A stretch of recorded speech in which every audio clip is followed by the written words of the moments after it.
Welcome to the Baseface Network.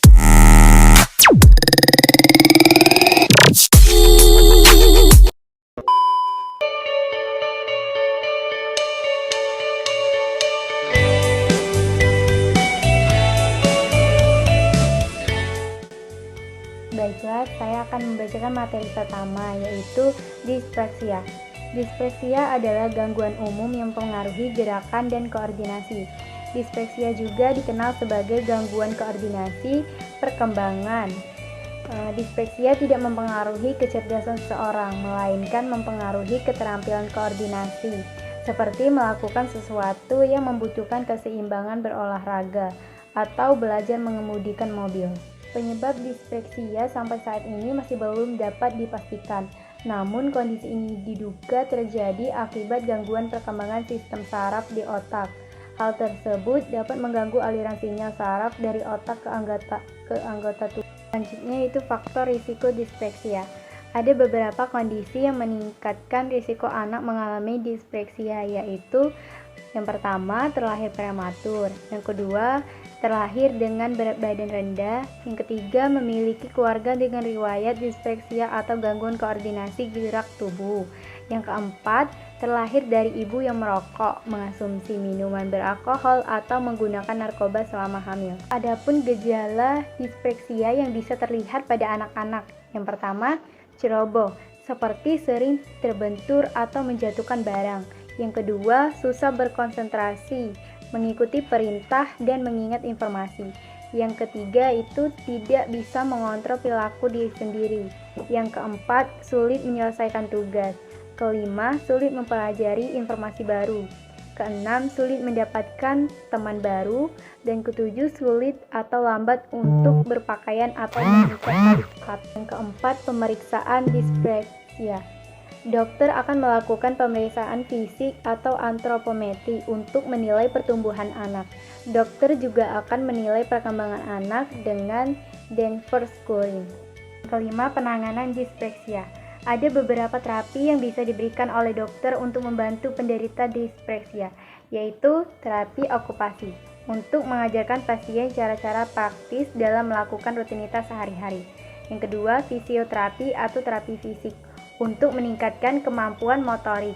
Yang ketiga yaitu CBT terapi, untuk mengubah pola pikir pasien terhadap keterbatasannya, sehingga perilaku dan perasaan pasien menjadi lebih baik. 6. Pencegahan dispreksia. Ada beberapa cara yang dapat dilakukan oleh ibu selama masa kehamilan. Yang pertama, mengonsumsi makanan yang sehat dan bergizi seimbang, menghindari paparan asap rokok, tidak mengonsumsi minuman beralkohol, tidak sembarangan mengonsumsi obat-obatan, dan menjalani pemeriksaan kehamilan secara rutin untuk memantau kondisi janin. Baiklah, saya akan menjelaskan materi selanjutnya. B. Cerebral palsy. Pengertian cerebral palsy. Cerebral palsy merupakan brain injury, yaitu suatu kondisi yang mempengaruhi pengendalian sistem motorik sebagai akibat lesi dalam otak, atau suatu penyakit neuromuskuler yang disebabkan oleh gangguan perkembangan atau kerusakan sebagian dari otak yang berhubungan dengan pengendalian fungsi motorik. Selanjutnya, penyebab cerebral palsy. Beberapa penyebab cerebral palsy kongenital adalah: yang pertama, infeksi selama kehamilan.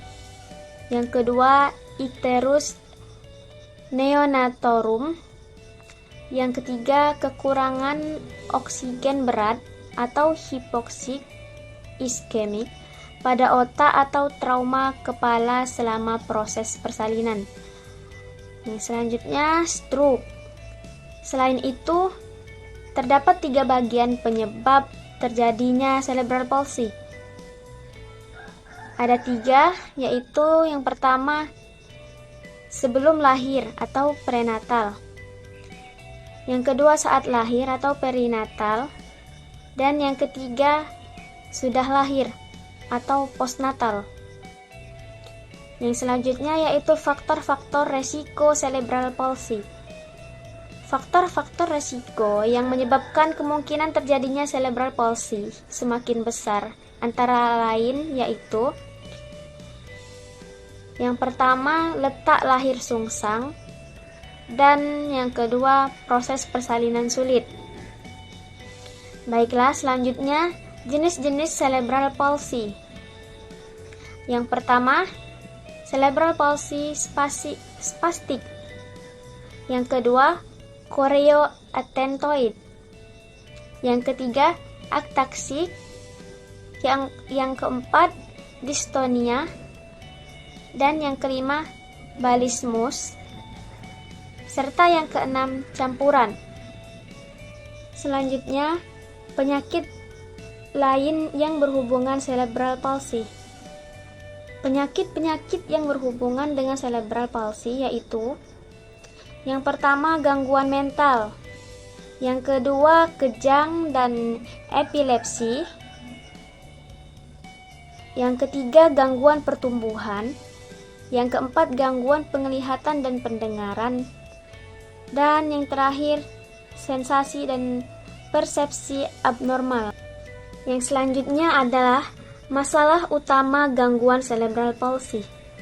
Masalah utama yang dijumpai dan dihadapi pada anak yang mengalami gangguan cerebral palsy yaitu yang pertama, kelemahan dalam mengendalikan otot tenggorokan, mulut, dan lidah akan menyebabkan anak tampak selalu berliur. Yang kedua, kesulitan makan dan menelan yang dipicu oleh masalah motorik pada mulut dapat menyebabkan gangguan nutrisi yang berat. Dan yang ketiga, inkontinensia urin. Ini merupakan komplikasi yang sering terjadi.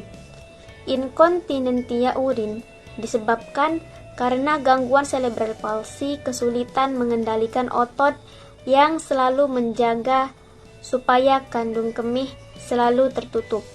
Selanjutnya, tanda-tanda cerebral palsy. Terdapat beberapa langkah untuk mengetahui tanda-tanda cerebral palsy, yaitu yang pertama, gejala awal.